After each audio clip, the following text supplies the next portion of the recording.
Hi friends, welcome to Xylem Guru. ഞാൻ രാജശ്രീ വിനോദ്.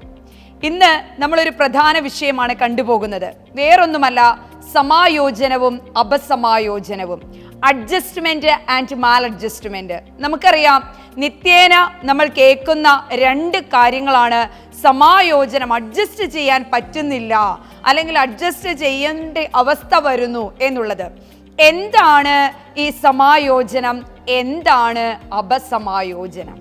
നമുക്കറിയാം, ഒരു വ്യക്തിക്ക് തൻ്റെ പരിസ്ഥിതിയുമായുള്ള ഇണക്കത്തിൻ്റെ തോതിനെ കാണിക്കുന്ന പദമാണ് സമായോജനം എന്ന് പറയുന്നത്.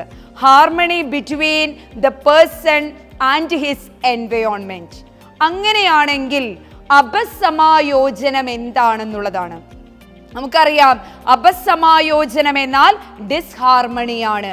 ഒരു വ്യക്തിയും അയാളുടെ പരിസ്ഥിതിയും തമ്മിലുള്ള ഇണക്കക്കുറവിൻ്റെ തോതിനെ കാണിക്കുന്നതാണ് അപസമായോജനം എന്ന് പറയുന്നത്. അപസമായോജനത്തിൻ്റെ കാരണങ്ങൾ എന്തെല്ലാമാണ് എന്ന് ചോദിച്ചാൽ, ഒന്ന് നമുക്ക് മോഹഭംഗം എന്ന് പറയാമെങ്കിൽ, രണ്ട് നമുക്ക് മാനസിക സംഘർഷം എന്ന് പറയാം. ഒന്ന് മോഹഭംഗം അഥവാ ഫ്രസ്ട്രേഷൻ ആണെങ്കിൽ, രണ്ട് മാനസിക സംഘർഷം അഥവാ കോൺഫ്ലിക്റ്റ് ആണെന്ന് പറയാൻ സാധിക്കും. അങ്ങനെയാണെങ്കിൽ നമുക്കറിയാം, എന്താണ് ഈ മോഹഭംഗം? എന്താണ് മോഹഭംഗം? മിസ്, ഭയങ്കര ഫ്രസ്ട്രേഷൻ ആണ് എന്ന് കേൾക്കാറുണ്ട് പൊതുവെ. എന്താണ് മോഹഭംഗം എന്ന് ചോദിച്ചാൽ, നമ്മൾ ഒരു ലക്ഷ്യത്തോടു കൂടി ഒരു പ്രവൃത്തി ചെയ്യുമ്പോൾ അതിന് തടസ്സം സംഭവിച്ചേക്കാം. നമ്മൾ ഭയങ്കര കാര്യക്ഷമമായി ഒരു പണി എടുത്തുകൊണ്ടിരിക്കുകയാണ്, അല്ലെങ്കിൽ ഒരു പ്രവൃത്തിയിൽ ഏർപ്പെടുകയാണ്. ആ സമയം അതിന് തടസ്സം വന്നേക്കാം. ഈ തടസ്സം വരുമ്പോൾ നമ്മുടെ മനസ്സിലുണ്ടാകുന്ന അവസ്ഥയാണ് മോഹഭംഗം എന്ന് പറയുന്നത്. ഒരു ദം ബിരിയാണി കഴിക്കാൻ വേണ്ടി ഞാൻ രാവിലെ കുളിച്ച് റെഡിയായി ഇറങ്ങി. 11 മണിക്ക് മാർക്കറ്റിലെത്തി. ഞാൻ എന്ത് ചെയ്യുന്നു? എൻ്റെ മനസ്സിൽ മുഴുവൻ ഈ ദം ബിരിയാണിയാണ്. ഓക്കെ, ഞാൻ എന്ത് ചെയ്യുന്നു?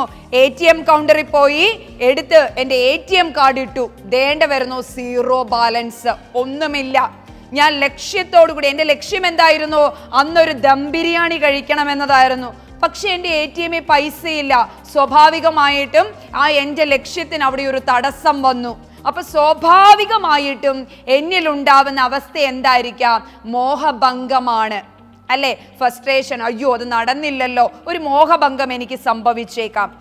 എന്നാൽ മാനസിക സംഘർഷം, അപസമായോജനത്തിന്റെ രണ്ട് കാരണങ്ങളാണ് നമ്മൾ കാണുന്നത്. അതിലൊന്ന് മോഹഭംഗം എന്ന് നമ്മൾ പറഞ്ഞു. അങ്ങനെയെങ്കിൽ എന്താണ് മാനസിക സംഘർഷം അഥവാ കോൺഫ്ലിക്റ്റ് എന്ന് പറയുന്നത്? ഒരു വ്യക്തിയിൽ രണ്ട് ലക്ഷ്യങ്ങൾ, രണ്ട് വിരുദ്ധങ്ങളായ രണ്ട് ആഗ്രഹങ്ങൾ ഒരേപോലെ വരുമ്പോൾ ഉണ്ടാവുന്ന പ്രശ്നത്തിനെയാണ് മാനസിക സംഘർഷം എന്ന് പറയുന്നത്. ഒരു വ്യക്തിയിൽ വിരുദ്ധങ്ങളായ രണ്ട് ആഗ്രഹങ്ങൾ ഒരേപോലെ വരുമ്പോൾ, അയ്യോ എനിക്ക് ചിക്കൻ ബിരിയാണി കഴിക്കണോ അതോ അൽഫാം കഴിക്കണോ? സ്വാഭാവികമായിട്ടും അല്ലേ, എനിക്ക് ചിക്കൻ ബിരിയാണി വേണോ അതോ എനിക്ക് അൽഫാം വേണോ എന്ന് തോന്നുമ്പോൾ നമ്മളിൽ ഉണ്ടാവുന്ന ഒരു സംഘർഷമുണ്ടല്ലോ, അതിനെയാണ് എന്തെന്ന് പറയുന്നത്? നമ്മുടെ മാനസിക സംഘർഷം എന്ന് പറയുന്നത്. അപ്പൊ മാനസിക സംഘർഷത്തിന്റെ പ്രധാന കാരണം എന്താണെന്ന് ചോദിച്ചാൽ ഒരുപാട് കാരണങ്ങളുണ്ട്. പക്ഷേ പ്രധാന കാരണം എന്താണെന്ന് ചോദിച്ചാൽ അഭിപ്രേരണയുടെ അഭാവമാണെന്ന് പറയാം. അഭിപ്രേരണയുടെ അഭാവമാണ് മാനസിക സംഘർഷത്തിന് കാരണമെന്ന് പറയാം. നമുക്കറിയാം, ഏത് എക്സാം എടുത്തു നോക്കിയാലും പ്രധാനമായിട്ടും വരുന്ന ഒരു കാര്യമുണ്ട്. മാനസിക സംഘർഷം 3 വിധം. മാനസിക സംഘർഷം അഥവാ കോൺഫ്ലിക്റ്റ് 3 വിധമാണുള്ളത്. ഏതൊക്കെയാണ് ആ 3 വിധം എന്ന് പറയുന്നത്?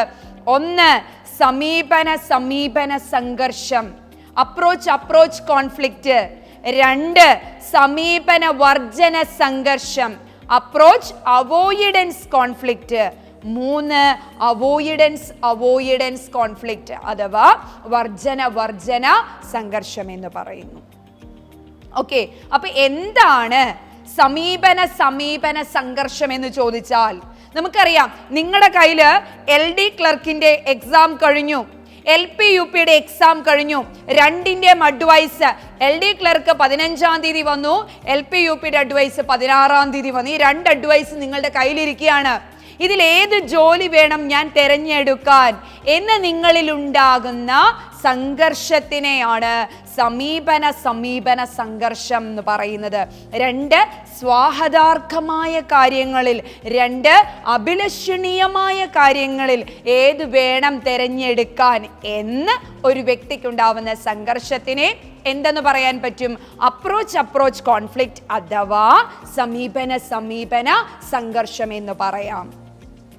അങ്ങനെയെങ്കിൽ സമീപന വർജന സംഘർഷം എന്നാൽ എന്താണ്? എനിക്ക് വാലിബൻ കാണണം, ഫ്രണ്ട്സിന്റെ കൂടെ പോയി വാലിബൻ കാണാൻ ആഗ്രഹമുണ്ട്. പോയാൽ തിരിച്ചു വരുമ്പോൾ അച്ഛൻ്റെ കയ്യിൽ നിന്ന് അടിയും കിട്ടും.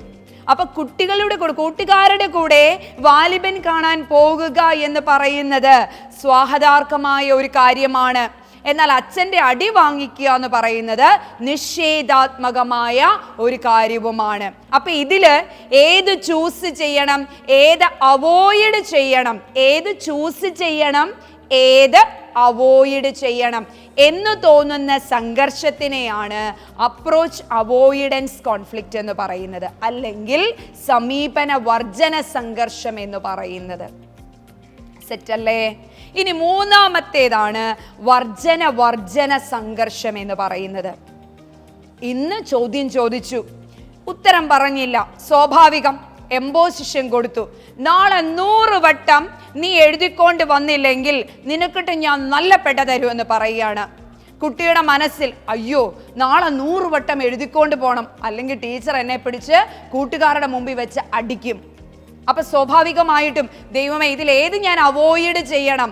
ഇമ്പോസിഷൻ എഴുതുന്നത് എനിക്ക് മടിയാണ്, 100 വട്ടം എഴുതാനുണ്ട്, അല്ലെങ്കിൽ ടീച്ചറിന്റെ അടി വാങ്ങണം. ഇതിലേത് അവോയ്ഡ് ചെയ്യണം, ഏത് സ്വീകരിക്കണമെന്നല്ല, ഏത് അവോയ്ഡ് ചെയ്യണമെന്ന് തോന്നുന്ന സംഘർഷമാണ് വർജന സംഘർഷം എന്ന് പറയുന്നത്, അവോയ്ഡൻസ് കോൺഫ്ലിക്റ്റ് എന്ന് പറയുന്നത്. സെറ്റല്ലേ കുഞ്ഞുങ്ങളെ? എന്താണ് പഠിച്ചത്? മാനസിക സംഘർഷം 3 വിധമാണ്. അത് ഏതൊക്കെയാണ് എന്നുള്ളതാണ്. സമീപന സംഘർഷം എന്നാൽ എന്ത്? സമീപന വർജന സംഘർഷം എന്നാൽ എന്ത്? വർജന സംഘർഷം എന്നാൽ എന്ത് എന്നുള്ളതാണ് നമ്മൾ പഠിച്ചത്. ഇങ്ങനെ നിത്യേന നമ്മുടെ ജീവിതത്തിൽ ഒരുപാട് പ്രശ്നങ്ങൾ ഉണ്ടാവും. ഒരു വ്യക്തിയുടെ ജീവിതത്തിൽ നിത്യേന ഒരുപാട് പ്രശ്നങ്ങൾ ഉണ്ടാവും. ഈ പ്രശ്നങ്ങളെയൊക്കെ തരണം ചെയ്ത് മുന്നേറുന്നതിനു വേണ്ടി നമ്മൾ ഡേ ടു ഡേ ലൈഫിൽ കുറച്ച് തന്ത്രങ്ങൾ പ്രയോഗിക്കാറുണ്ട്. ശരിയല്ലേ? നമ്മുടെ ജീവിതത്തിൽ ഉണ്ടാവുന്ന പ്രശ്നങ്ങളെ തരണം ചെയ്ത് മുന്നോട്ട് പോകാൻ നമ്മൾ കുറച്ച് തന്ത്രങ്ങൾ ഉപയോഗിക്കാറുണ്ട്. ഇത്തരം തന്ത്രങ്ങളെയാണ് സമായോജന തന്ത്രങ്ങൾ എന്ന് പറയുന്നത്. എന്തെന്നാണ് പറയുന്നത്? അഡ്ജസ്റ്റ്മെന്റ് മെക്കാനിസം അഥവാ സമായോജന തന്ത്രങ്ങൾ എന്നാണ് പറയുക. ഓക്കെ, സമായോജന തന്ത്രങ്ങളെ കുറിച്ച് പഠനം നടത്തിയത് ആരാണെന്ന് ചോദിച്ചാൽ സിഗ്മണ്ട് ഫ്രോയിഡ് ആണ്. ഡോക്ടർ സിഗ്മണ്ട് ഫ്രോയിഡ് ആണ് സമായോജന തന്ത്രങ്ങളെ കുറിച്ച് പഠനം നടത്തിയതെന്ന് പറയാം. ഇനി സമായോജന തന്ത്രങ്ങൾക്ക് 2 പേരുണ്ട്. ഒന്ന് രക്ഷായുക്തി തന്ത്രങ്ങൾ എന്ന് പറയുന്നു, 2 പ്രതിരോധ തന്ത്രങ്ങൾ എന്ന് പറയുന്നു. അപ്പൊ സമായോജന തന്ത്രങ്ങളെ കുറിച്ച് അഡ്ജസ്റ്റ് മെക്കാനിസം, ഡിഫൻസ് മെക്കാനിസം പഠനം നടത്തിയത് ആരാണ്? സിഗ്മണ്ട് ഫ്രോയിഡ് ആണ്. 2 പേരുണ്ട്, പ്രതിരോധ തന്ത്രങ്ങൾ എന്നും രക്ഷായുക്തി തന്ത്രങ്ങൾ എന്നും അറിയപ്പെടുന്നു. ഏത്? സമായോജന തന്ത്രങ്ങൾ. അപ്പൊ സമായോജന തന്ത്രങ്ങളെ കുറിച്ചുള്ള ഒരു ക്ലാസ് നമുക്ക് ഉടനെ അടുത്ത ദിവസം കാണാം. അപ്പൊ ഇന്നത്തെ ക്ലാസ് നമ്മൾ എന്താ നോക്കിയത്? സമായോജനം എന്നാൽ എന്ത്, അപസമായോജനം എന്നാൽ എന്ത്, അപസമായോജനത്തിന് 2 കാരണങ്ങൾ, മോഹഭംഗവും മാനസിക സംഘർഷവും. ഇനി മോഹഭംഗം എന്നാൽ എന്ത്, മാനസിക സംഘർഷം എന്നാൽ എന്ത്, മാനസിക സംഘർഷത്തിന്റെ 2 കാരണങ്ങൾ എന്തൊക്കെയാണ്, 3 തരം മാനസിക സംഘർഷങ്ങൾ ഏതെല്ലാം എന്നുള്ളതാണ് നമ്മൾ പഠിച്ചത്. കൂടാതെ സമായോജനത്തിനെ കുറിച്ച് പഠനം നടത്തിയത് ആരാണെന്നുകൂടി പഠിച്ചു വെച്ചു. സമായോജനത്തിന്റെ മറ്റ് 2 പേരുകൾ കൂടി പഠിച്ചു വെച്ചു. അപ്പൊ റീകോൾ ചെയ്യുക, പഠിക്കുക. ഇതുപോലെ എല്ലാ വിഷയങ്ങളുടെയും ചെറിയ ചെറിയ ചെറിയ കണ്ടന്റുകളുമായി ഞങ്ങൾ ഓരോ അധ്യാപകരും സൈലം ഗുരുവിലൂടെ നിങ്ങളിലെത്തും. അതിന് വേണ്ടത് ചാനൽ സബ്സ്ക്രൈബ് ചെയ്യുക, ഡെയിലി ഫോളോ ചെയ്യുക. പിന്നെ അതിൻ്റെ തൊട്ട് താഴെ ഒരു ചെറിയ ബട്ടൺ, മണി ബട്ടൺ ഇങ്ങനെ തൂങ്ങിക്കിടപ്പുണ്ട്, അതിനെ ജസ്റ്റ് ഒന്ന് ടച്ച് ചെയ്യുക. അപ്പോൾ നിങ്ങൾക്ക് ഏവർക്കും സൈലം ഗുരുവിലേക്ക് സ്വാഗതം. പഠനം ഇനി സൈലം ഗുരുവിനോടൊപ്പം ആവട്ടെ. സൈലത്തിലൂടെ പഠിച്ച് നിങ്ങൾക്ക് വിജയം കൈവരിക്കാൻ ഓരോ അധ്യാപക വിദ്യാർത്ഥികൾക്കും സാധിക്കട്ടെ. Thank you so much.